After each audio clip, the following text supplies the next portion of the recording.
So I recently made some special tooling for making little knobs. I just made a batch of cabinet latches with some of these knobs on them. And I got a lot of requests from people to show the tooling. So this is what's called a closed die or top and bottom swage. I made it by first making a pattern or master. This was forged and filed. You could also turn this shape on a lathe, whatever shape you want. And then this was kept cool by frequent quenching, and the blocks kept hot, the two hammered together and formed the shape. So I've softened the edges a little bit here and created an escape groove for extra material that can easily be trimmed.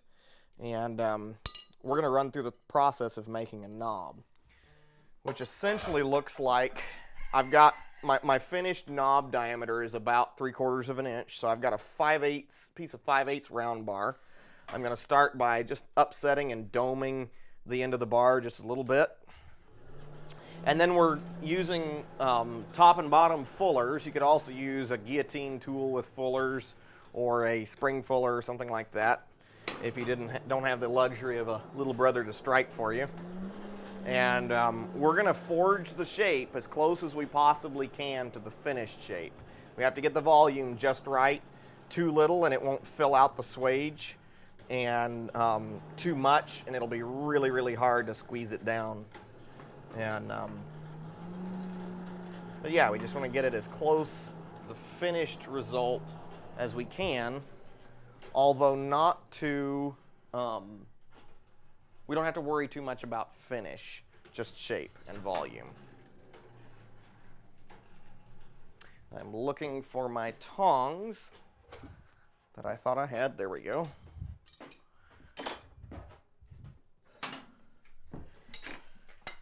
So I'm just going to flare this shape a little bit, flare the end a little bit.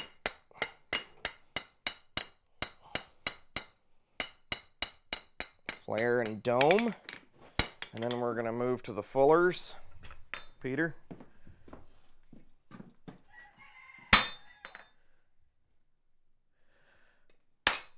Wait. Let me set it. There we go. Okay.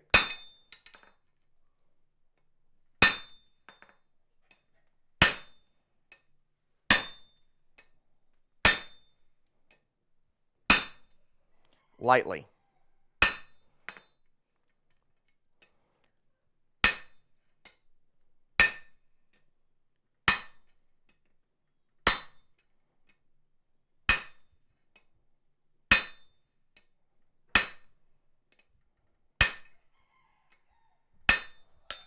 So we forged square first. I'm going to check the shape against the swage. We forged square first, and then we're going to work it down octagon to get it close. There we go. Hit a little harder.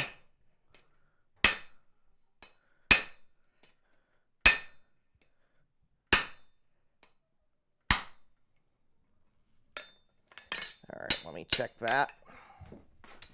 Checking the shape against the swage. Again, I want it really, really, really close. Okay, so in the next heat, we're going to come back a little further with the fuller and take it down to close to the shank diameter.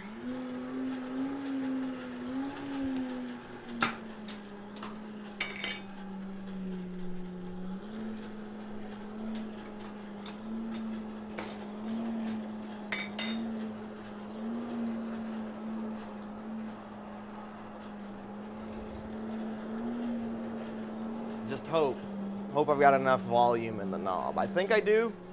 It's going to be close. So that's what I want. I really want just the right amount of volume, but I'm not sure if I've got it or not.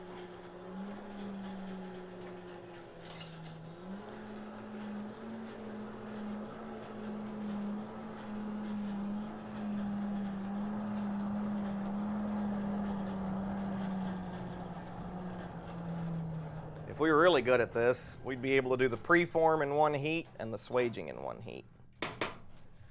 But I still need a lot more practice. Go.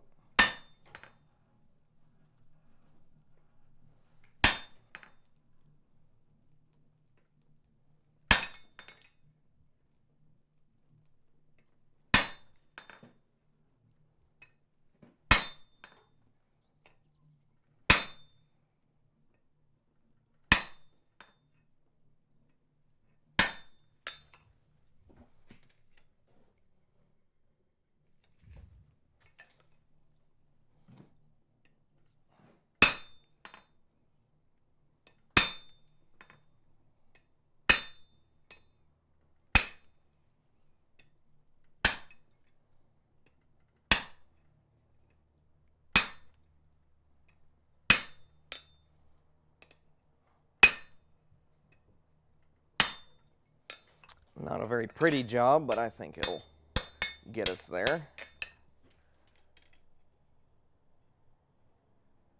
All right.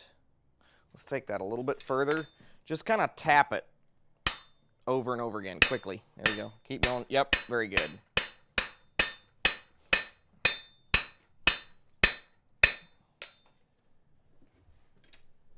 All right. We're going to go for the swaging. Here, let me show you all the shape a little bit. So this is what we've got.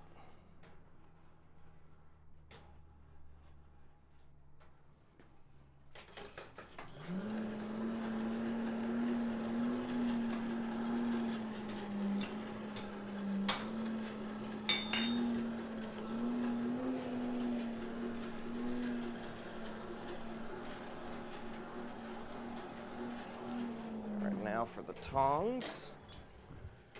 Eventually I'm going to make a indention around here and either put a permanent withy type handle on it or make it fit some special tongs. For now these'll work. All right, you ready, Pete? Pretty good hits to start.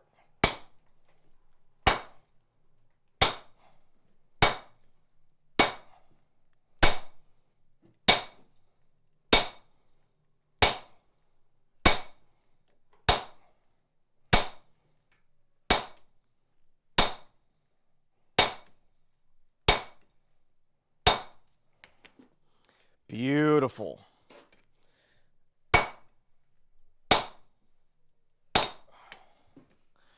All right. Let's trim off, just very lightly, let's trim off that little nub. Perfect. All right, now let's give it a little bit more.